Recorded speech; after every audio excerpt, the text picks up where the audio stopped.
Iya, iya, betul, betul, betul. Makanya saya nyesel sampai sekarang. Kira-kira gimana ya bisa nebus? Rasulullah mengatakan sesuatu enggak untuk solusinya itu? Iya. Apa? Hal ra'al hubbu sukara tereret sukara.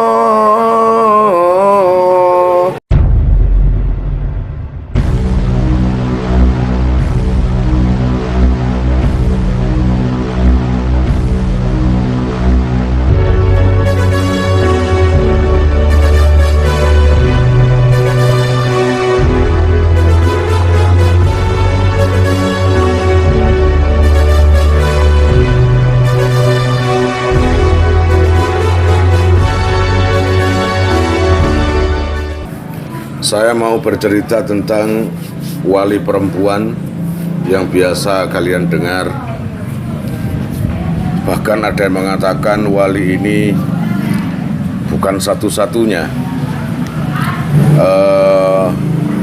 Ini yang saya maksud ini selain dari keluarga Nabi ya, yaitu Sayyidah Robiah Al-Adawiyah binti Ismail.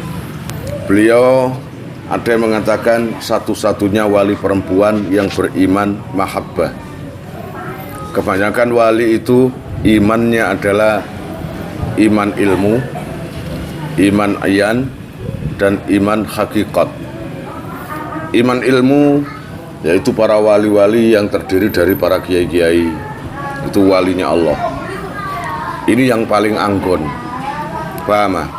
Anggun karena apa?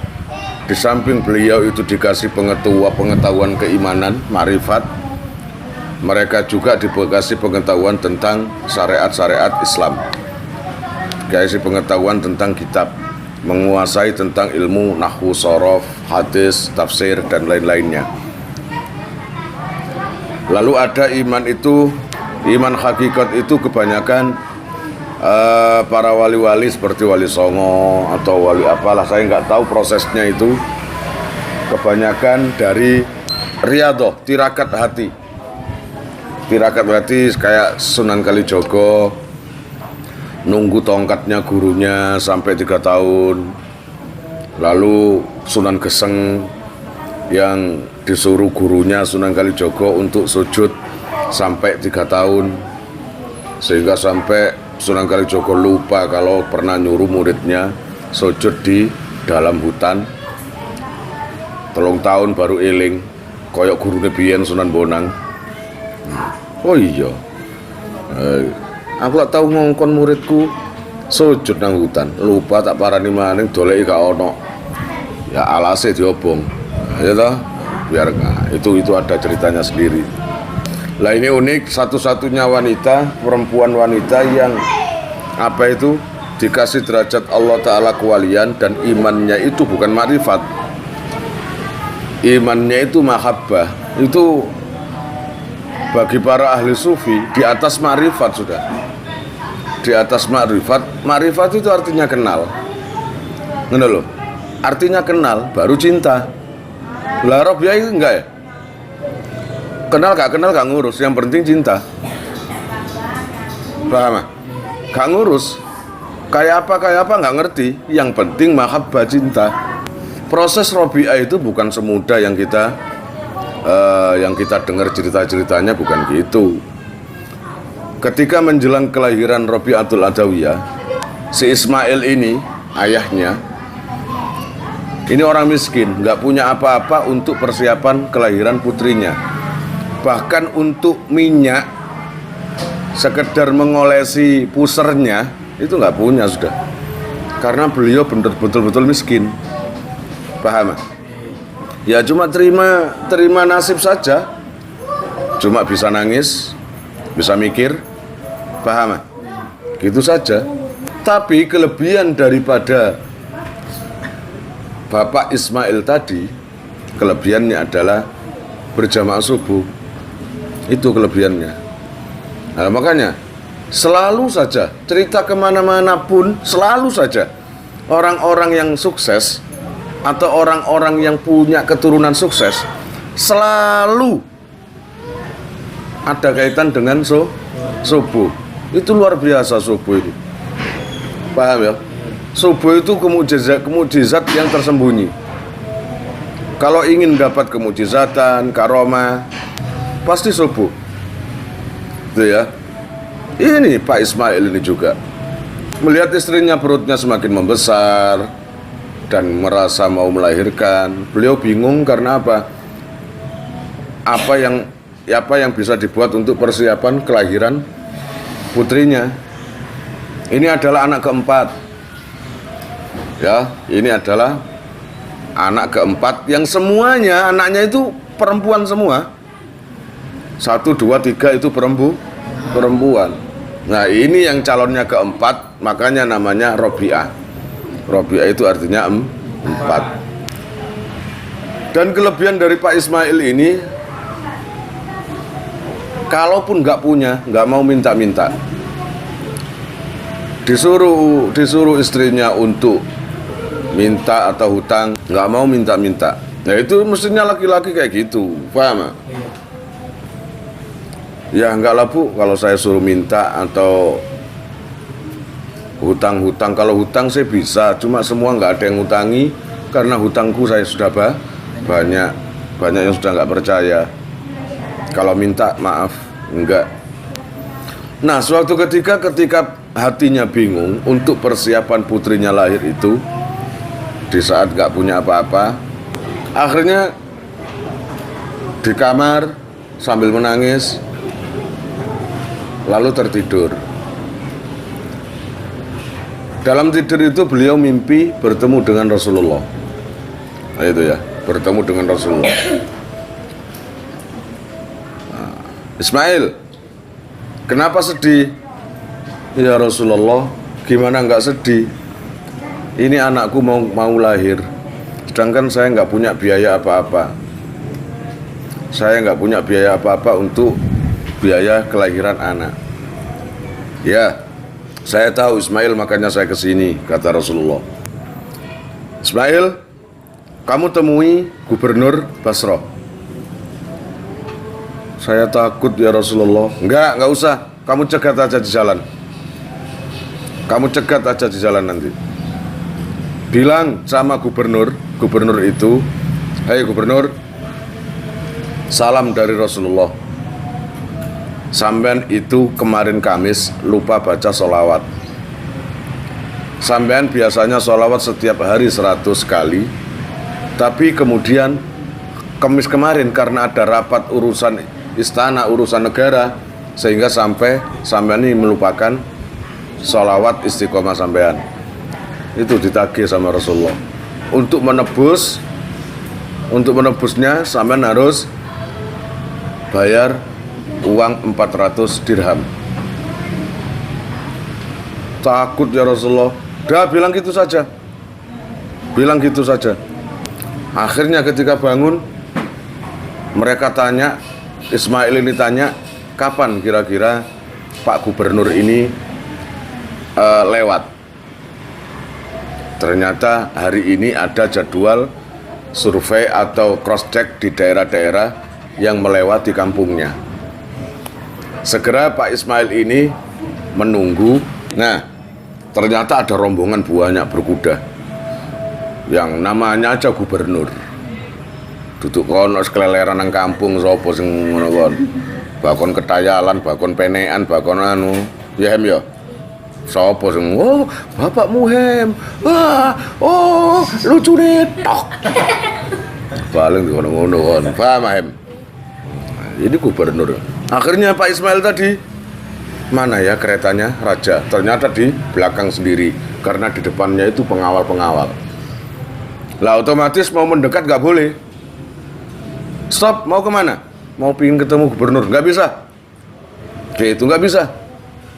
Mau waksa juga nggak bisa. Akhirnya gubernur itu ketepaan mengeluarkan kepalanya di kereta. Ada apa itu? Ada apa itu? Ini Pak Gubernur, ada orang yang mau nemui jenengan. Biasanya sulit, tapi biarkan. Mau apa dia? Sama namanya siapa? Saya Ismail Gubernur. Rumahnya mana? Dekat-dekat sini. Kok berani situ mau ketemu saya di tengah jalan gini. Karena terpaksa dan dapat perintah. Perintah dari siapa? Rasulullah. Wah, langsung. Benarkah? Iya benar. Apa kata Rasulullah? Sampean asalnya gak percaya, tapi gara-gara omongan Ismail tadi jadi percaya. Rasulullah bilang, sampean setiap hari istiqomah sholawat 100. Dan kalau Kamis biasanya 300. Menulis artinya, kalau Kamis biasanya 300, kalau tiap hari 100. Nah, kebetulan Kamis kemarin sampean gara-gara urusan kerjaan, urusan kantor, lupa untuk istiqomah sholawat 300 itu. Baru percaya gubernur. Loh kok tahu kalau saya istiqomah sholawat itu? Bener berarti Rasulullah sendiri yang negur saya. Iya betul. Makanya saya nyesel sampai sekarang. Kira-kira gimana ya bisa nebus? Rasulullah mengatakan sesuatu enggak untuk solusinya itu? Iya. Apa? Kalau ingin dapat kebarokan sholawat yang rutin seperti Kemis itu seakan-akan sampean nggak prei, nggak libur, seakan-akan baca, sampean suruh nebus uang 400 dirham dan disuruh ngasihkan ke saya. Paham? Kata Pak Ismail itu. Wah, seneng mau ngatasi duit. Katakanlah 400 dirham itu 4 juta lah. Ya seneng. Cuma 4 juta. Kan gitu sih? Cuma 4 juta itu remeh. Oke, siap. Begitu ya pesan Rasulullah. Iya. Ini dari pesan Rasulullah 400. Saman bawah. Terus ini 2000 dirham pribadi saya untuk sampean. Nah, paham? Itu loh. Jadi dapat 2400 dirham. Coron saiki bisalah katakanlah 50 juta atau 100 juta, wallahu alam. Yang butuhnya sekedar cuma untuk biaya bayi lahir, tapi dapat uang seperti itu. Itu adalah barokah subuh, lalu barokah sholawat. Kira-kira paham itu? Barokah sholawat. Akhirnya terlahirlah bayi itu dengan selamat dan dikasih nama Robiah. Dan Rasulullah muncul lagi di mimpinya Pak Ismail tadi, titip anaknya, titip anak Robiah itu tadi. Ismail, gimana kelahirannya? Alhamdulillah sehat, gini. Ismail, tolong pesanku ya, jaga anak kamu itu, karena anak kamu itu kekasihku, karena anak kamu itu kekasih Allah dan kekasihku. Nanti aku tak akan tahu sendiri. Wah, makanya Robiah itu bayi kecil mungil yang memang sangat dikasih oleh ayahnya, sehingga ngaji diajar sendiri, Qur'annya diajar sendiri sampai hafal Al-Quran, walau nggak semua, masih kecil. Itu Robiah diajar ibunya sendiri dan diajar ayahnya sendiri. Nah, atas kesemuanya tadi kisah-kisah saya singkat. Akhirnya daerah Baghdad apa itu istilahnya, kena musibah paceklik. Ngerti paceklik ya? Kemiskinan di mana-mana. Dan ayah Robiah akhirnya meninggal dan ibunya juga akhirnya meninggal tanpa tahu anaknya nanti jadi apa. Paham? Akhirnya Robiah juga nggak bisa ngaji lagi, sudah orang tuanya nggak ada dan gopoh mencari uang. Kesana kemari mencari uang sulit. Akhirnya ketika dewasa, Robiah itu menjadi perempuan yang sangat cantik. Banyak yang suka dengan Robiah, tapi Robiah itu betul-betul orang yang berpegang teguh pada keyakinan dan keimanan. Banyak yang ngajak tidur, ngajak pacaran, ngajak dengan iming-iming duit lah pokoknya. Nggak tertarik sama sekali. Tapi Robiah itu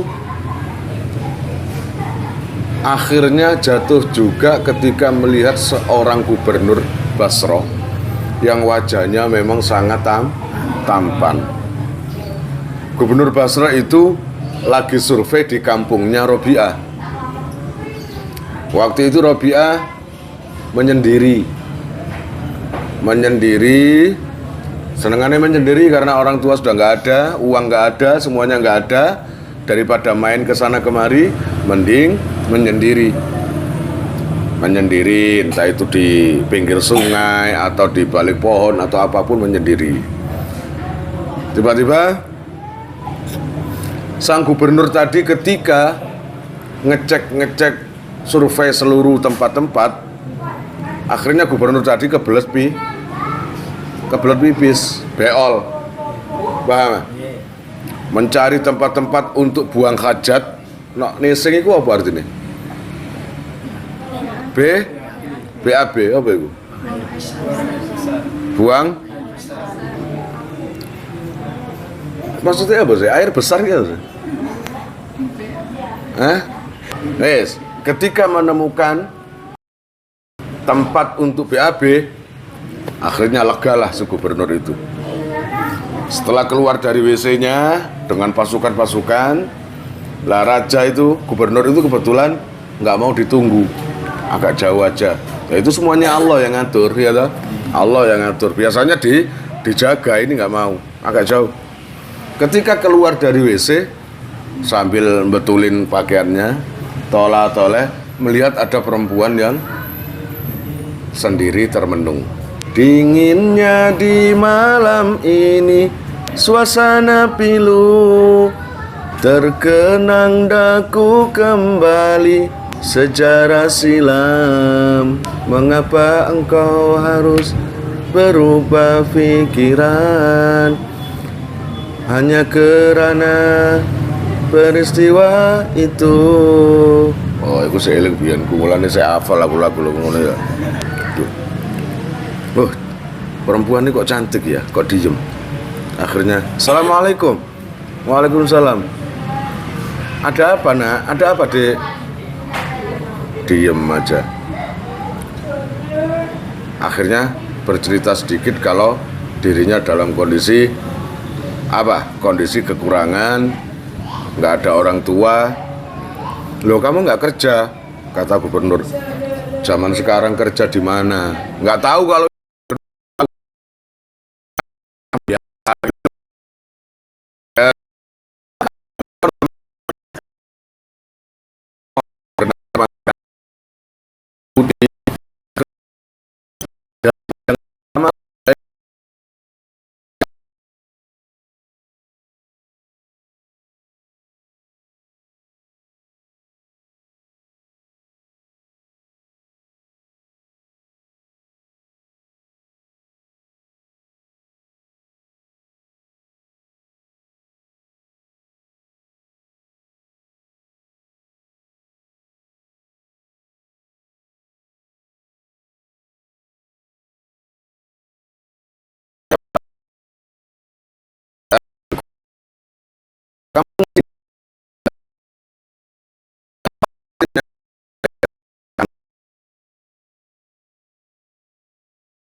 dia itu adalah penjual perempuan-perempuan untuk dijual di bawah di diskotik atau apa, untuk nyanyi, untuk joget, untuk nari.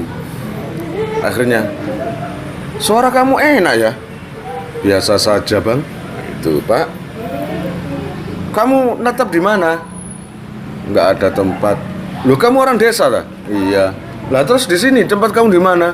Masih belum punya tempat. Ya udah ikut saya saja. Jangan nganggap saya enggak. Saya punya istri kok di rumah. Ayo ikut sama Pak tadi.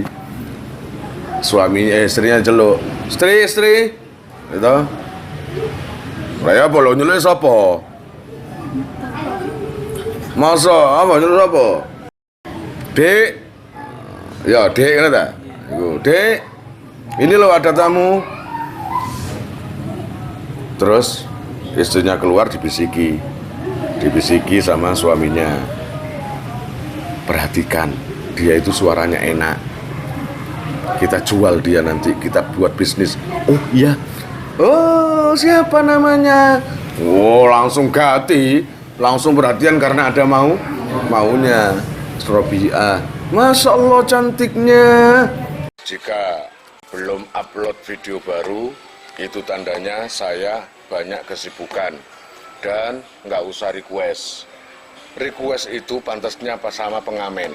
Dengarkan saja apa yang ada. Banyak video yang belum kalian tonton. Buka saja di playlist. Di situ nanti numpuk judul banyak. Untuk yang komentar, yang baik-baik saja. Nggak usah menghina yang berkisah. Percuma. Karena apa? Nggak tak tampilkan. Lalu tak blokir. Jadi kedepannya kalian nggak bisa komentar lagi. Setiap komentar itu tinggalkan nama dan nomor HP. Nanti akan saya masukkan ke HP dan nanti akan terpaut dengan WA saya. Akan ada berita-berita terbaru tentang NR. Nah, selama di situ 1 minggu dites nganggur. Ibunya tadi, ibu yang perempuan tadi, bukan lautan hanya kolam susu. Nah, Robiah meniru meneruskan. Kail dan nada menghidupimu. Enak ya? Tiada kan ngono sih?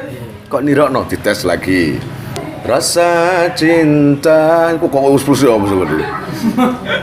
Mas Abi, rasa cinta. Robiah teruskan. Pasti ada pada makhluk yang bernyawa. Nana, Robiah nyaut. Enak bener anak ini. Ya udah, kalau gitu kita rapat sama suami.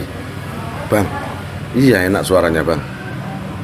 Kita kita ikutkan lomba. Ikut lomba di diskotik, akhirnya menang, dapat hadiah. Yang dapat hadiah adalah yang ngajak itu tadi.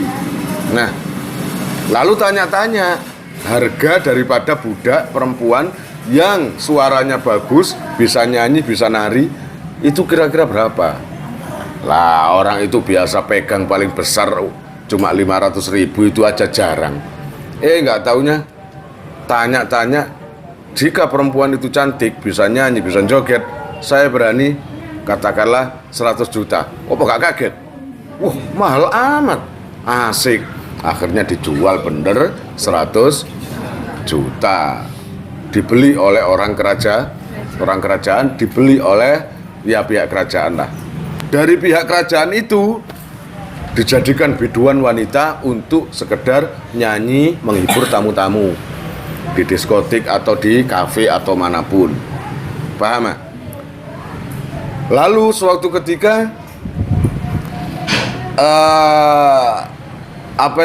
si Abdul Aziz gubernur itu tadi mampir di diskotik itu. Kemudian suara Robiah terdengar nyanyi enak. Loh, kayak suara anak-anak yang tak temukan kemarin itu. Terus ditoleh. Oh iya bener. Gitu. Lah, Robiah juga melihat sama Abdul Aziz tadi. Wow, tiong. Cinta ketemu Cinta mama. Itu cinta ketemu cinta. Terus sing gubernur tadi lihat Robiah. Dudu adu Jamila. Gadis ayu na na na na na. Pokoknya podo nyanyi inilah. Namanya cinta ketemu cinta. Akhirnya didekati. Tuanku, kamu kerja di sini? Iya. Ayo ikut aku. Nggak bisa tuanku, saya karena sudah dibeli sama yang punya kafe ini. Kalau kecuali sampean beli, oke saya beli. Gitu. Budak itu tak beli. Oh nggak bisa raja itu apa tuanku itu mahal. Berapa mahal? Kan dulu belum nilai 100 ya. Nah, 100 juta. Itu paling ya sekarang 1 M. Tak beli 3 M. Langsung soge kok. Bela apa ini? Seneng motor langsung gemerlip gak karu-karuan. 3 miliar ya. Hebat ini. Tuh kerupuk opo iki yo. Tuh kerupuk opo. Cara sak umumane 3 miliar digawe tuku sanggae tadi apa? Apa nih sak Basro laut sanggae ambil kerupuk opel. Akhirnya dibeli, deal, dibawa ke rumah, baru di situ berpadu cinta. Akhirnya gini, kamu mau tak nikah?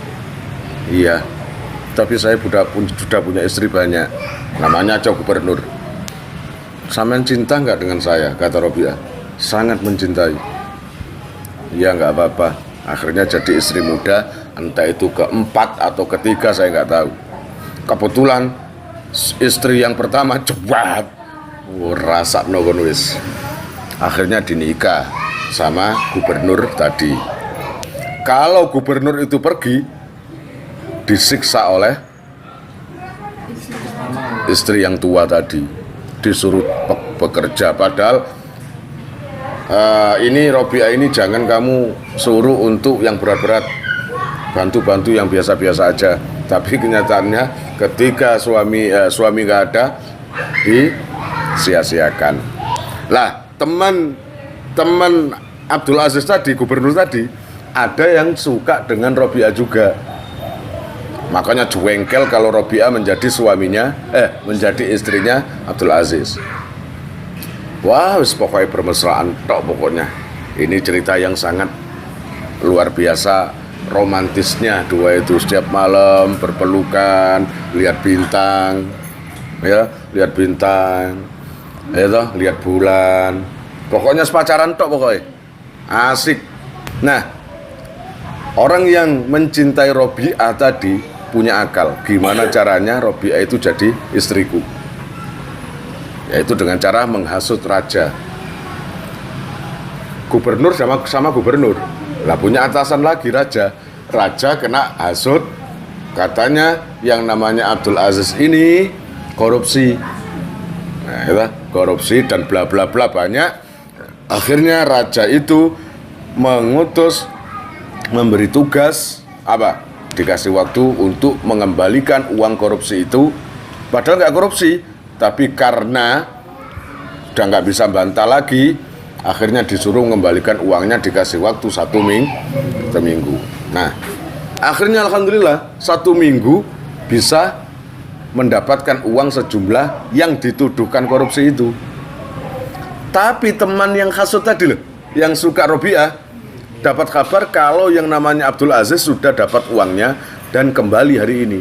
Muangkel yang nyuruh perampok, perompak atau siapapun begal untuk mencegah di tengah jalan. Nah, di tengah jalan itu ya beliau kena panah. Cus. Ya Bang enggak? Terus meninggal. Robiah nangis. Suami yang dicintai karena sudah meninggal, dan Robiah itu nangis terus.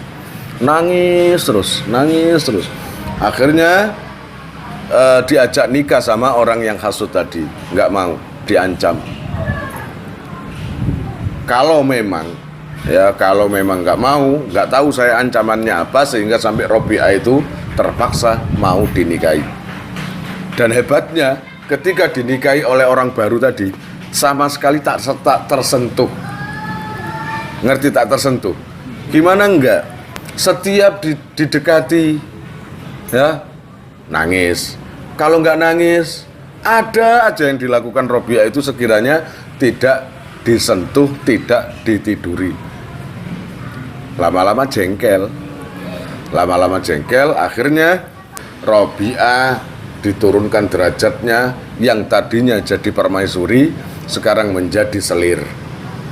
Saking jengkelnya sampai sepanjang jalan yang dilewati oleh Robiah dikasih beling, ya, berdarah-darah kaki Robiah itu. Akhirnya Robiah itu setiap menjelang maghrib atau menjelang isya terdengar mesti banyak Allah, Allah, hai Allah, rombongan banyak Allah, hai Allah, Allah. Ini mana ya? Itu. Dan ini Robiah ini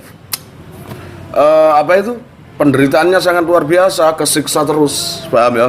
Kesiksa terus dengan suami yang baru ini loh. Dilihat-lihat mana zikir ini. Kemudian dia turun, dicari suara itu. Ternyata di situ ada majelis taklim. Majelis taklim itu dibawa asuhan Hasan Basri. Paham? Seorang waliullah, ya toh, waktu itu Sultanul Aulia, pemimpin para wali, yang mana Hasan Basri itu adalah, walaupun Hasan Basri itu nggak pernah ketemu Rasulullah, tapi ketika bayi beliau itu disusui oleh istri Rasulullah bernama Ummu Salamah. Paham? Makanya menjadi anak susuan itu jenenge. Anak susuan daripada Nyai Salamah.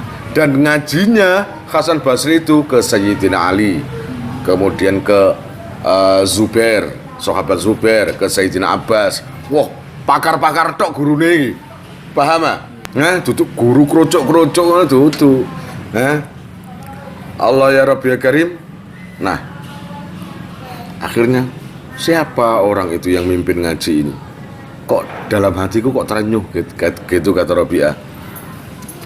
Cari informasi, akhirnya ikut ngaji setiap mau maghrib.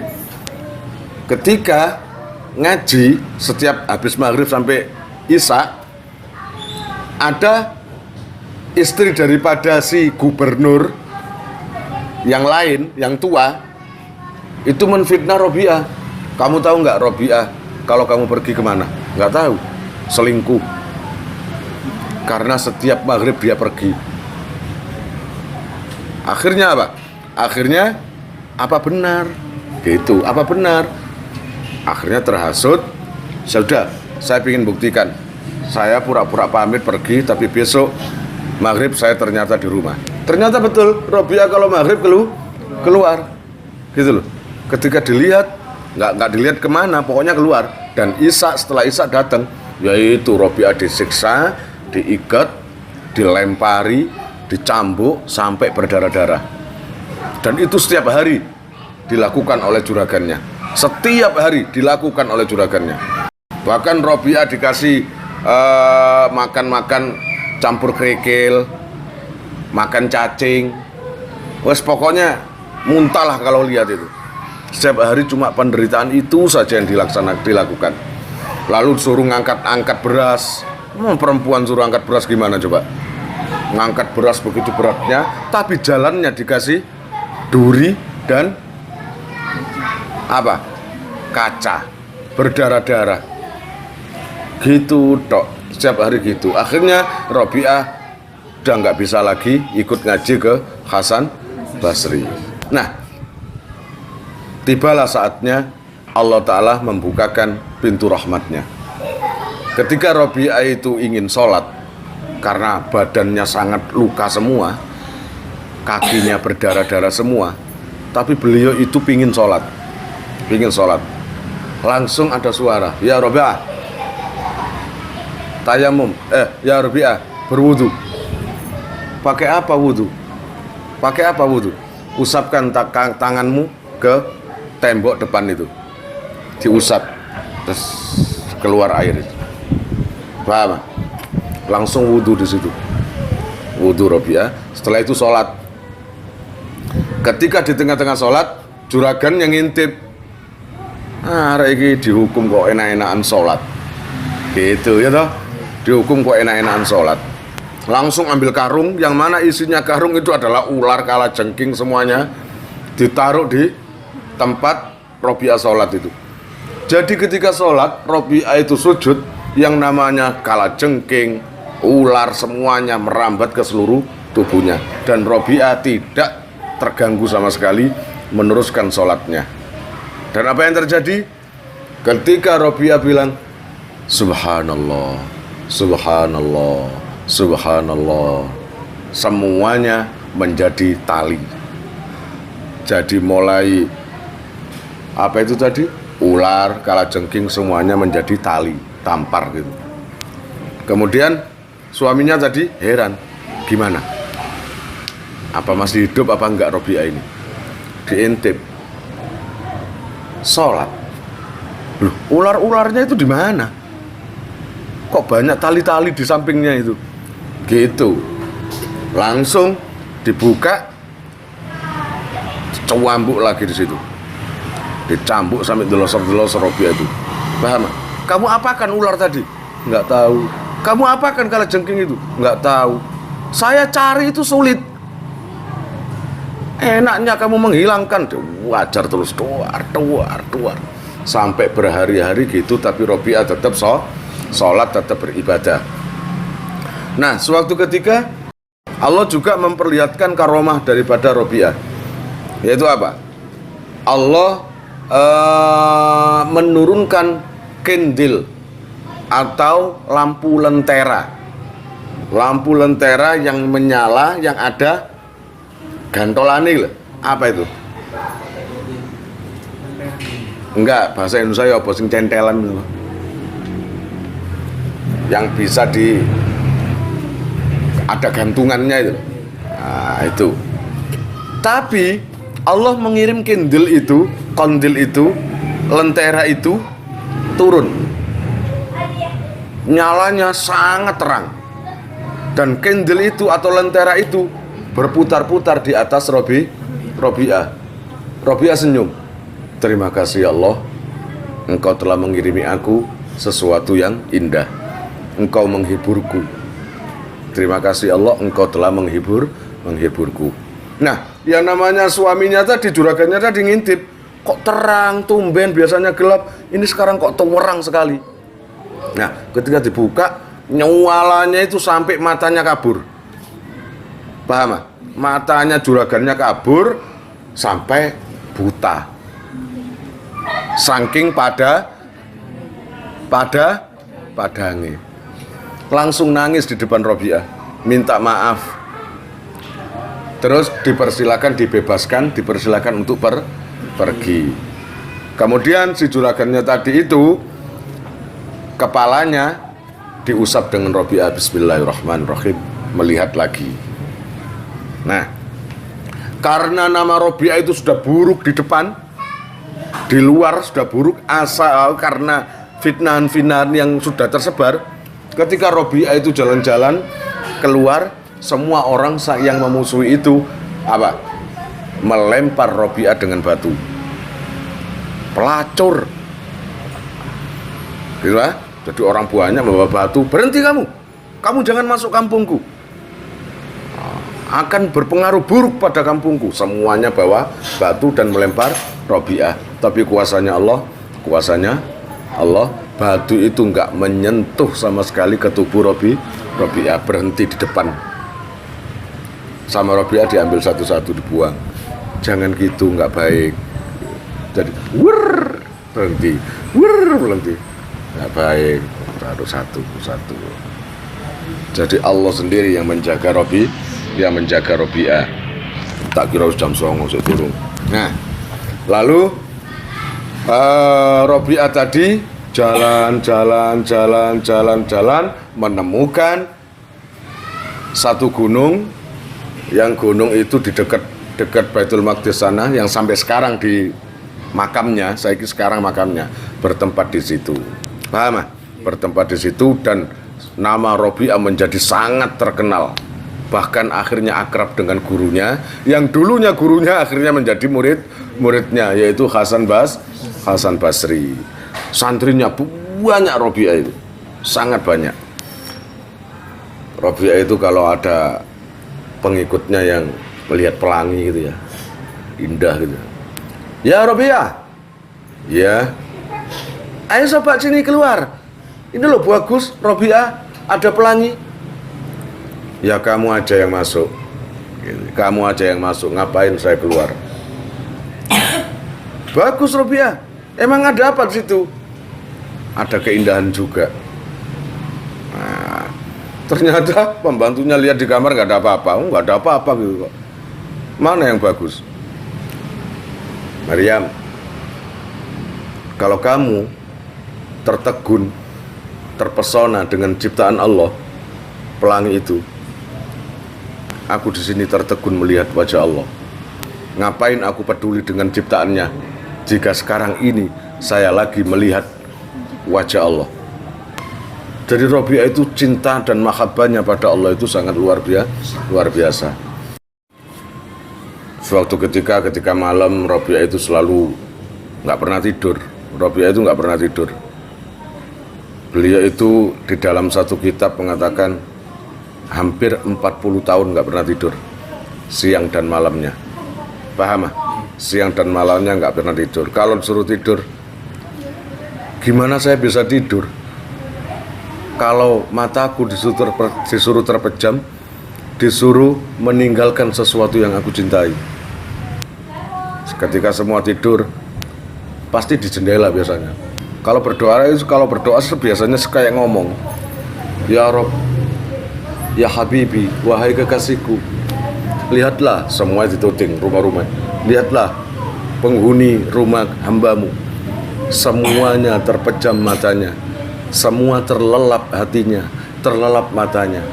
Wahai kekasih, hanya aku, mataku, hatiku yang setia memandangmu, yang selalu merinduimu dan gak akan pernah sirna. Tuhan, apapun karuniamu untukku di dunia, hibahkan pada musuh-musuhmu, dan apapun karuniamu untukku di akhirat, persembahkan pada sahabatmu, oh bagiku cukuplah engkau, oh bagiku cukuplah engkau. Bila sujudku padamu karena takut neraka, bakar aku dengan apinya. Bila sujudku padamu karena damba surga, tutup untukku surga itu. Namun bila sujudku demi kau semata, jangan palingkan wajahmu, aku rindu menatap keindahanmu, aku rindu menatap keindahanmu. Nah, gitu loh ya. Jadi kalau doa itu seakan-akan ke pacarnya, karena saking cintanya Robi'ah kepada Allah. Itu sangat luar biasa. Makanya sampai imannya itu iman mahabbah. Nah, karena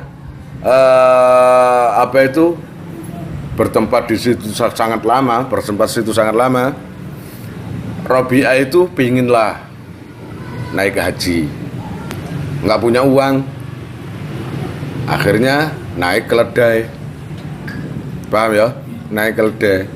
Di tengah jalan lihat orang yang istilahnya deroan, capek gitu. Kenapa sampean? Bu, oh Ibu Robi'ah, ya ada apa? Ini loh Bu, saya mau naik haji, tapi saya kecopetan, biayanya nggak ada. Terus kamu mau haji terus atau mau pulang? Ya mau lanjut Bu kalau bisa. Ya sudah. Rabi'atul Adawiyah ngambil pasir, padang pasir. Nih. Nah, bawa. Dipegang. Bawa. Aneh Rabi'ah ini. Mau minta uang kok dikasih pasir. Tuh. Ketika dibuka jadi uang. Jadi permata. Paham? Jadi permata. Dah. Padahal dia sendiri loh Rabi'ah nggak punya biaya untuk haji. Kalau mau apa sulit? Karena dia nggak mau. Akhirnya di tengah perjalanan yang namanya kudanya itu capek, keledainya itu capek, sakit dan mati. Namanya aja padang pasir panas kayak gitu ya. Mati. Dipanggil keledainya. Nih keledai. Ayo bangun. Diem. Ayo bangun. Lalu ada orang lewat. Ya Rabi'ah, ngapain dipanggil-panggil kuda itu, keledai itu? Ini loh nemani saya mau ke Mekah. Di tengah jalan kok berhenti. Diperiksa sama orang itu. Mati Rabi'ah. Apa? Mati. Langsung. Ya Allah, ya Allah, bukankah aku tiap malam selalu ngobrol denganmu? Ya Allah, bukankah hatiku ini cuma ada kamu? Bukankah tiada siapapun yang aku cintai kecuali engkau? Inikah balasan darimu untuk perempuan pecintamu? Untuk orang yang selalu memujimu? Untuk selalu yang mencintaimu? Ya Rob, aku serahkan urusan ini padamu. Kuda itu langsung tek tek tek tek tek hidup. Terima kasih ya Allah. Wah, langsung terus naik haji. Nah, itu adalah karamatnya Rabi'ah. Dan suatu ketika ada Sultanul Aulia namanya Ibrahim bin Adham.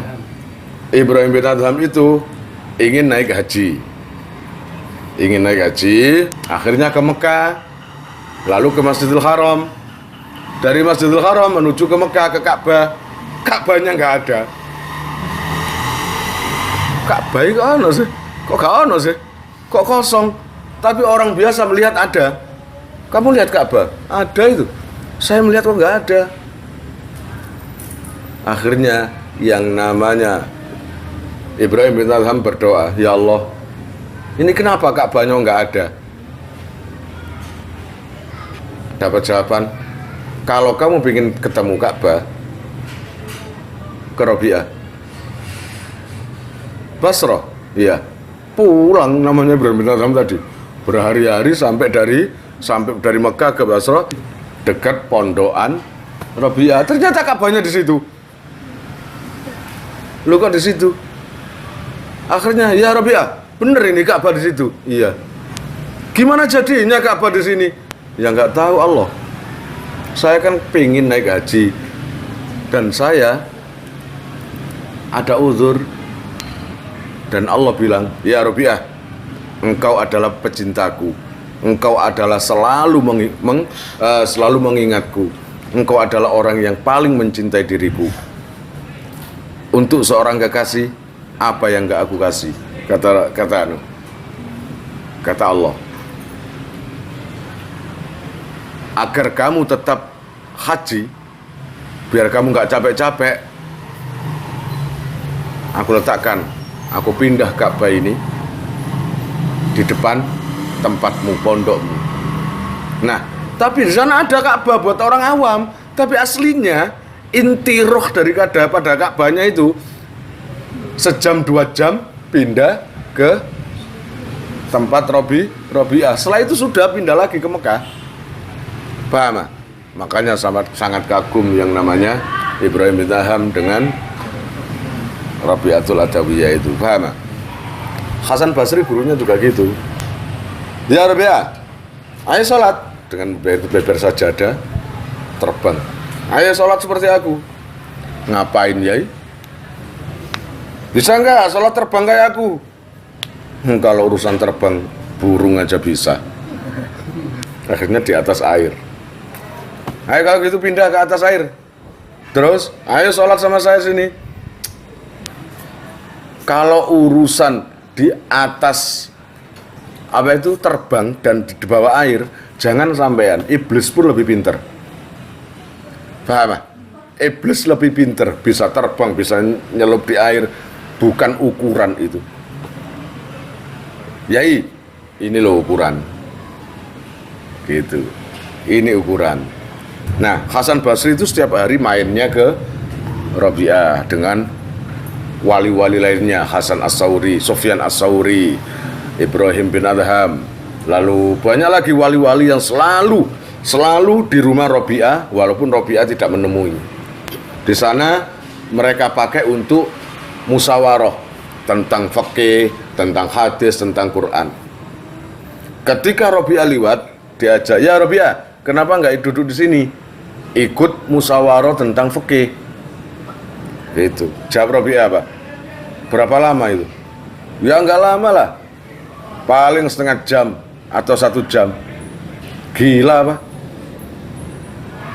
Kamu bujuk diriku 1 jam untuk melupakan Allah. Kamu bujuk diriku 1 jam untuk melupakan Allah. Tidak. Teruskan. Gitu. Sampai dia mengatakan, ya Rabi'ah, apakah kamu mencintai Rasulullah? Sangat mencintai Rasulullah. Tapi kenapa sampean nggak pernah membahas bercerita tentang Rasulullah? Nggak ada sempat.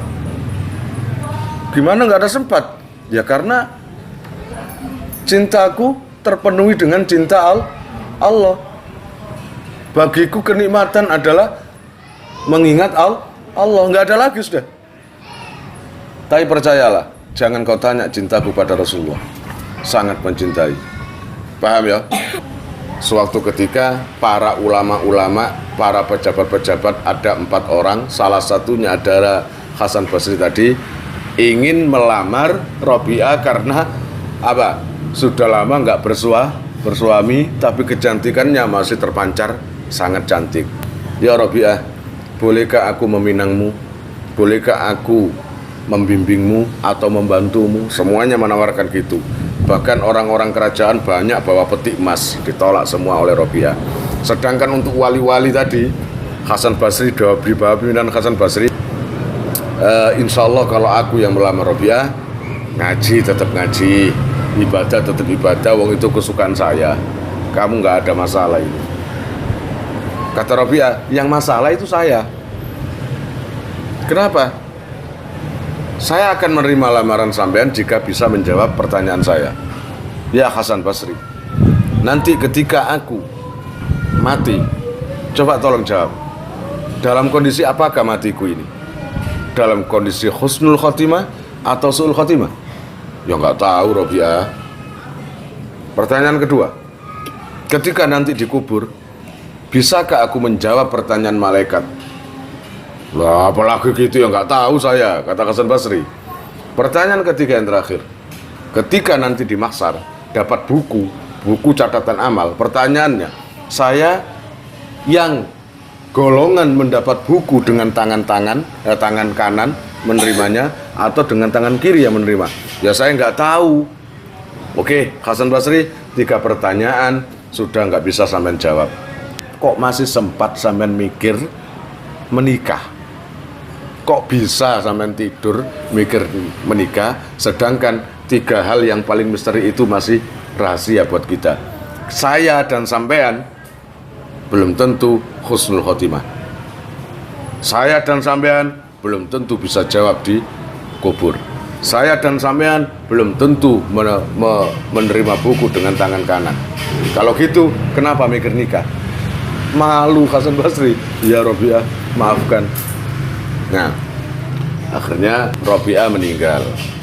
Rabi'ah meninggal itu seluruh santri-santrinya ketika menjelang meninggal semua disuruh dah keluar semua. Semua orang keluar rumahnya. Lalu di luar itu banyak orang, ada terdengar suara keras, ya ayyatuhan nafsul mutmainnah irji'i ila rabbiki radiyatan mardiyah. Ronang Quran ngono. Sangat keras itu. Itulah pas jamnya, pas detik-detik Rabi'ah meninggal. Nah, setelah dikuburkan, ada salah satu wali termasuk Hasan Basri, Termasuk Robiah itu Ibrahim bin Adham ditemui Robiah di dalam mimpi. Ya Robiah, gimana kondisimu di kubur? Alhamdulillah nikmat, Allah memberiku surga. Gimana ceritanya? Apa kamu nggak ditanyai malaikat? Ya ditanyai. Munkar Nakir datang. Iya. Tanya apa? Ya tanya ke saya. Saya utusan Allah. Siapa Tuhanmu? Langsung. Terus kamu jawab apa Robiah? Tak jawab. Ya Robiah, jawab. Siapa Tuhanmu? Mar Rabbuk? Wa man nabiyyuk? Kembali ke Allah. Tanyakan ke Allah. Bilang sama Allah, masih perlukah tanya ke saya? Yang Allah setiap hari melihat aku setiap malam menangis karena rindu padanya. Yang hatiku selalu terpenuhi dengan namanya, dengan wujudnya. Yang aku selalu mencintai, gak pernah terputus. Bahkan untuk membahas duniawi 2 detik pun aku sayang. Kalau hanya untuk memisah antara aku dan Allah. Kok tiba-tiba sekarang tanya siapa Tuhanmu? Nah akhirnya itu kamu percaya atau enggak itu wallahu alam, terserah. Karena dalam kitabnya seperti itu. Itu aja. Nah itu adalah kisah daripada Robiah. Semoga para cewek-cewek itu bisa seperti Robiatul Adawiyah. Dan para cowok-cowok juga punya istri seperti Robiah. Gitu loh. Selalu mencintai Allah. Wallahu alam. Kalian jika mau nomor HP kalian tak simpan di memori HP saya, SMS aja ke nomor saya dengan mengetik nama, asal, itu aja. Nanti saya save. Lalu nanti akan terhubung ke WA saya. Insya Allah akan ada pemberitahuan, perkembangan tentang NR atau ada video baru atau apa. Biasanya saya umumkan di status WhatsApp ya. Buat para donatur, saya sangat terima kasih. Insya Allah barokahnya, manfaatnya akan sampai pada kalian dan menjadi jariah nanti. Dan akan lestari terus sampai kalian meninggal itu nanti. Jangan khawatir, nama kalian tidak akan saya lupakan.